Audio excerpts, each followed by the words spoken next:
గురుగారు ఈరోజు శనివారం అలాగే అమావాస్య కూడా. శనివారంతో కూడినటువంటి అమావాస్య కావడంతో దీన్ని శని అమావాస్య అని అంటారు కదా. ఈ శని దోషాలను నివారించుకోవటానికి ఈరోజు పాటించవలసినటువంటి పరిహారాలేంటి? శనిగ్రహం చాలా మంచి గ్రహం. అనవసరంగా అందరిలో అపోహలను భయాలను తెలిసి తెలియక అనేకులు పెంచి పోషించడంతో శనివారం, శనిగ్రహం, అమావాస్య మనలో మనమే కొంత నెగటివిటీ, వ్యతిరేక శక్తిని పెంచుకుంటున్నాం. అలా చేయకూడదు. శని కారకంగా ఉద్యోగం లభిస్తుంది. శని కారకంగా ఆరోగ్యం మెరుగున పడుతుంది. శని ప్రధానంగా క్రమశిక్షణ నేర్పించేటటువంటి గ్రహం. క్రమశిక్షణ శనిగ్రహం కారకంగానే. గుణదోషాలు అన్నప్పుడు అన్ని గ్రహాలలో కూడా దోషాలుంటాయి, అన్ని గ్రహాలలో కూడా గుణాలు ఉంటాయి. ఇతర గ్రహాలలో గురువు, శుక్రుడు, బుధుడు ఆ గ్రహాలలో ఉండే గుణాలను అత్యధికంగా వివరించినటువంటి ఆధునికులు శనిగ్రహానికి సంబంధించి అవగుణాలను మాత్రమే బాగా ప్రచారం చేశారు. ఆ కారణం చేత మనలో ఒక భయం ఏర్పడింది. అయితే అమావాస్య తిథులలో చంద్రుడు కనిపించని తిథి అమావాసి అన్న తిథి ఒక మహిళ కారకంగా, 7 సోదరులతో ఏర్పడిన వివాదం కారకంగా ఈ తిథికి ఆ పేరు వచ్చి చేరింది. ఆ 7 సోమపులు అనే పేరు గల పితృదేవతా సంబంధిత వర్గాలు.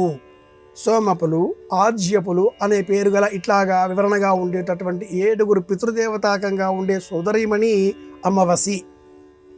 ఆ అమ్మాయి కారకంగా ఈ తిథికి అమావాస్య అన్న పేరు వచ్చింది. అనంతరం అమావాస్య నాడు ఉపవాస వ్రతం చేసి గతించిన పితరులకు శ్రాద్ధ కర్మలను ఆచరించడంతో పితరులకు ఉత్తమ లోకాలు లభిస్తాయి.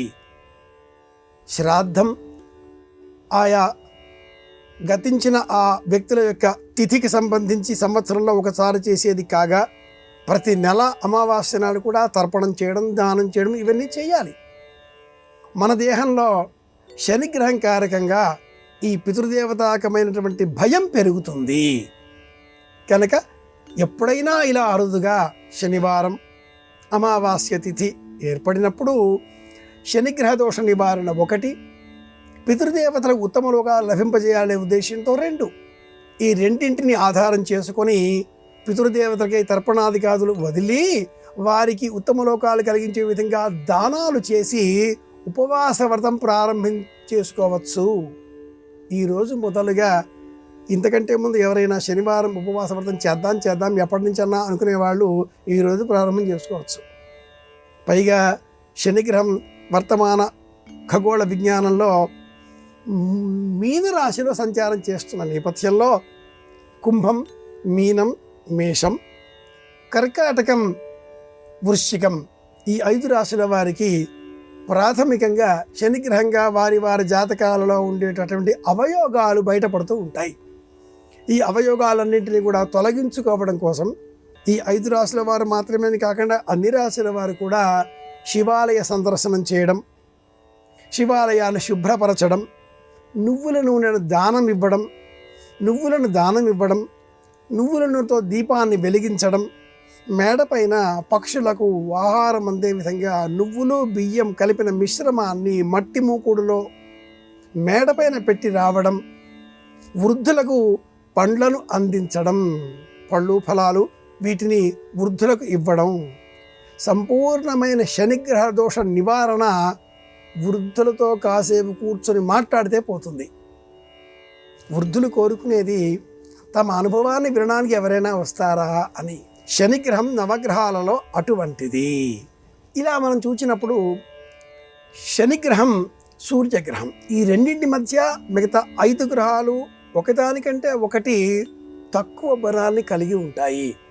షడ్బలాలలో దిక్బలం అన్న పేరిట సూర్యగ్రహం సంపూర్ణమైన శక్తి కలిగి ఉండగా, అంతకంటే కొంచెం తక్కువ బలంతో చంద్రుడు, అంతకంటే ఇంకొంచెం తక్కువ బలంతో బుధుడు, ఇంకొంచెం తక్కువ బలంతో గురువు, ఇంకొంచెం తక్కువ బలంతో శుక్రుడు ఇలా క్రమంగా ఇస్తూ అన్నింటికంటే కూడా తక్కువ బలం ఉండేటటువంటి గ్రహం శనిగ్రహం అంటుంది జ్యోతిర్విజ్ఞానం. షడ్బలాలలో ఒకటి ఈ బలం కూడా.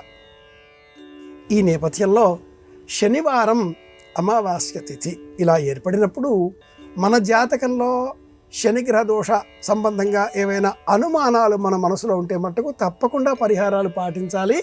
అలా పాటిస్తే తప్పక మనం మంచి ప్రయోజనాన్ని సాధించుకోగలుగుతాం.